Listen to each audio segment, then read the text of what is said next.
Selon les données du ministère nigérien de l'hydraulique et de l'assainissement en 2020, seulement 49% de la population urbaine bénéficie d'un service optimal d'eau potable contre 2% pour les populations rurales.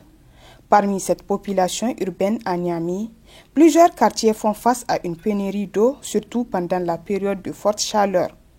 Plusieurs facteurs expliquent ce phénomène à Niamey, selon Dr Younsa Hassan, géographe aménagiste.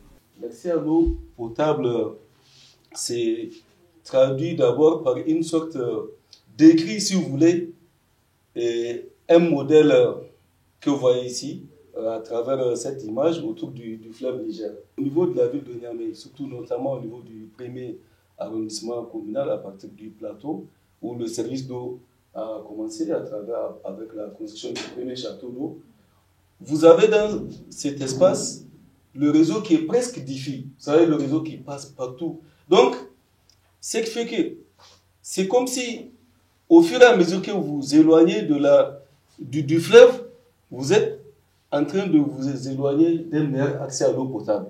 Et le problème est lié à l'éloignement des infrastructures et équipements. À partir du mois de mars, les températures augmentent et provoquent une hausse de la demande d'au moins 20% en eau. Si vous regardez la production d'eau au cours de l'année par rapport en lien avec les températures, vous allez voir que dès que les températures commencent à augmenter, il y a une hausse des besoins en ville. Donc, ce qui fait que ceux qui se trouvent au niveau des périphéries, même l'eau qui est produite au niveau des usines de Goudel et Intera ne peut pas être refoulée. Autre facteur aussi qu'on peut expliquer, c'est lié vraiment à la croissance urbaine anarchique. Parce qu'on s'est trouvé dans une situation où, au moment où la ville grandissait, les infrastructures et équipements ne suivaient pas.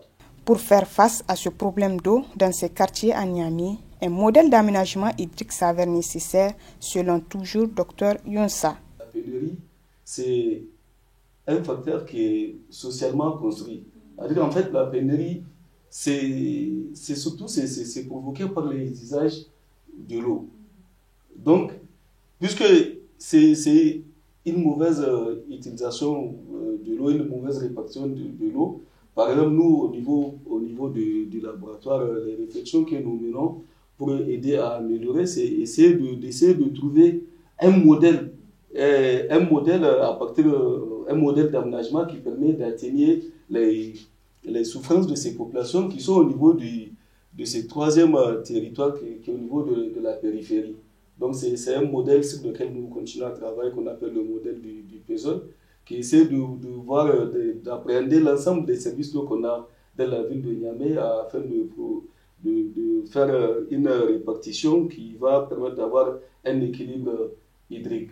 Des efforts sont fournis par les autorités pour pallier ce problème d'eau. C'est pourquoi il appelle à la responsabilité de la population. Il faut reconnaître qu'il y a des efforts qui sont faits quand même avec la construction de la 4e filière au niveau de l'usine de Goudel qui a une capacité de 40 000 m3, donc qui a augmenté la capacité à l'échelle de la ville. Donc il faut dire, puisqu'on dit que c'est vraiment un facteur qui est socialement construit, donc c'est provoqué par les usages de l'eau et les défaillances techniques aussi. Donc ce qu'on peut dire, c'est qu'à l'échelle, à l'endroit de la population, c'est vraiment de les appeler à la responsabilité, à la sobriété, à utiliser l'eau avec parcimonie. Surtout ceux qui sont proches des infrastructures. Il ne faut pas oublier que dans la journée, quand vous ouvrez vos robinets, vous les laissez ouverts, vous empêchez à ceux qui sont éloignés des infrastructures d'avoir de l'eau. Au Niger, moins d'un habitant sur deux a accès à l'eau potable. C'est pourquoi la gestion saine et durable de cette denrée est essentielle pour l'atteinte de l'objectif de développement durable d'ici 2030. Ce reportage a été réalisé grâce à l'appui de IMS.